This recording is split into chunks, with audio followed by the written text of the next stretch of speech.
শেষ রাতে আল্লাহর দুইটি নাম 21 বার পরে দোয়া করুন, উদ্দেশ্য পূরণ হবে। আল্লাহ পাক রব্বুল আলামিন সকল চাওয়া পাওয়াগুলো আল্লাহ তাআলা কবুল করে নেবেন। আল্লাহ তাআলার দুইটি গুণবাচক নাম রয়েছে, মনে রাখবেন আল্লাহ তাআলার কিছু গুণবাচক নাম রয়েছে, এই নামগুলো পড়ে যদি আপনি দোয়া করতে পারেন অবশ্যই আল্লাহ তাআলা আপনার দোয়াগুলো কবুল করবেন। এটা আল্লাহ তাআলা পবিত্র কোরআনুল কারীমের ভিতরে নিজেই বলে দিয়েছেন। 9 নম্বর পারা 13 নম্বর পৃষ্ঠার 4 নম্বর লাইন সূরা আরাফের 180 নম্বর আয়াতে আল্লাহ তাআলা বলছেন, ওয়ালিল্লাহিল আসমাউল হুসনা ফাদউহু বিহা।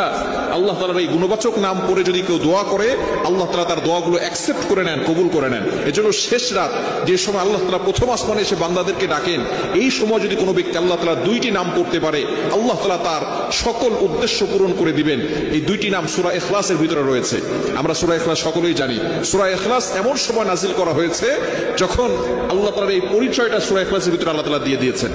যখন নবীজি সাল্লাল্লাহু আলাইহি সাল্লাম কাফেরদের কাছে আল্লাহ তাআলার একত্ববাদের ঘোষণা দিতে লাগলো এবং সকলকে এক আল্লাহর উপরে ঈমান আনার কথা বলতে লাগলো, তখন কাফেররা বলেছিল, হে মুহাম্মদ, আমরা তো অনেক দেবতার পূজা করি, তুমি কোন আল্লাহর কথা বলছো? সে আল্লাহ কয়জন? সে আল্লাহ তাআলার ছেলে মেয়ে আছে নাকি?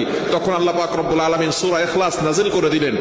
রব্বুল আলামিন বলেন, কুল হুয়াল্লাহু আহাদ আল্লাহুস সামাদ লাম ইয়ালিদ ওয়া লাম ইউলাদ ওয়া লাম ইয়াকুল লাহু কুফুয়ান আহাদ। কি চমৎকার একটি সূরা! এই সূরা যে যত বেশি পড়বে তত বেশি আল্লাহর নৈকট্য অর্জন করতে পারবে। এখানে দুইটি নাম, একটা হচ্ছে আল্লাহু as-সামাদ, খুবই চমৎকার দুইটি নাম না? আল্লাহু as-সামাদ, ইয়া আল্লাহু ইয়া সামাদু, ইয়া আল্লাহু ইয়া সামাদু, কুল হুয়াল্লাহু আহাদ। নবী হে আপনি বলেন আল্লাহ এক, অদ্বিতীয়। আল্লাহুস সামাদ, আল্লাহ অমুখাপেক্ষী, আল্লাহ কারো প্রতি মুখাপেক্ষী নন। দুনিয়ার সকল মানুষ মুখাপেক্ষী, কিন্তু আল্লাহ কারো প্রতি মুখাপেক্ষী নন। আপনি কোটি কোটি টাকার মালিক, কিন্তু আপনার কাছে চাউল নাই, আপনি কৃষকের কাছে মুখাপেক্ষী। আপনি কোটি কোটি টাকার মালিক, বিল্ডিং করার জন্য রাজমিস্ত্রির কাছে মুখাপেক্ষী।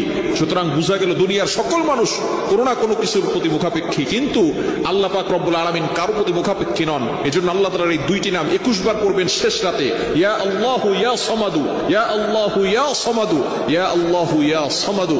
এভাবে যদি আপনি দোয়া করতে পারেন 21 বার পরে, আল্লাহ পাক রব্বুল আলামিন আপনার উদ্দেশ্যগুলো পূরণ করবেন। কেননা এই সময় আল্লাহ পাক রব্বুল আলামিন প্রথম আসমানে চলে আসেন।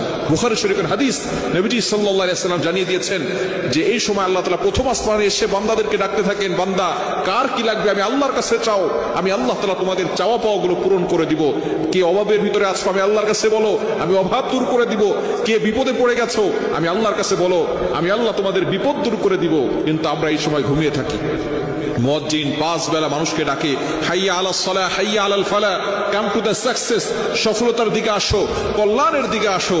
কিন্তু একটা সময় মুয়াজ্জিন নয়, আল্লাহ তাআলা নিজে প্রথম আসমানে এসে বান্দাদেরকে ডাকতে থাকে আর বলতে থাকে, বান্দা কার কি লাগবে আমি আল্লাহর কাছে চাও, আমি আল্লাহ তাআলা তোমাদের সকল চাওয়াগুলো পূরণ করে দিব।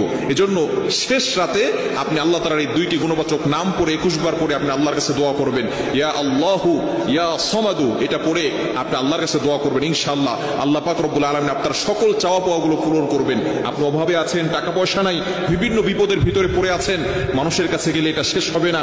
হয়তো সাময়িক সময়ের জন্য এটা স্থগিত হতে পারে, কিন্তু কিছুদিন পরে আবারও বিপদে পড়ে যেতে পারেন। কিন্তু আল্লাহর পক্ষ থেকে যদি আপনি সাহায্য পেতে পারেন তাহলে আপনি আর বিপদে পড়বেন না। এজন্য অবশ্যই আমরা চাইবো একমাত্র আল্লাহর কাছে, আল্লাহ তাআলা আমাদের সকলকে এই দুইটি নামের আমল করার তৌফিক দান করে।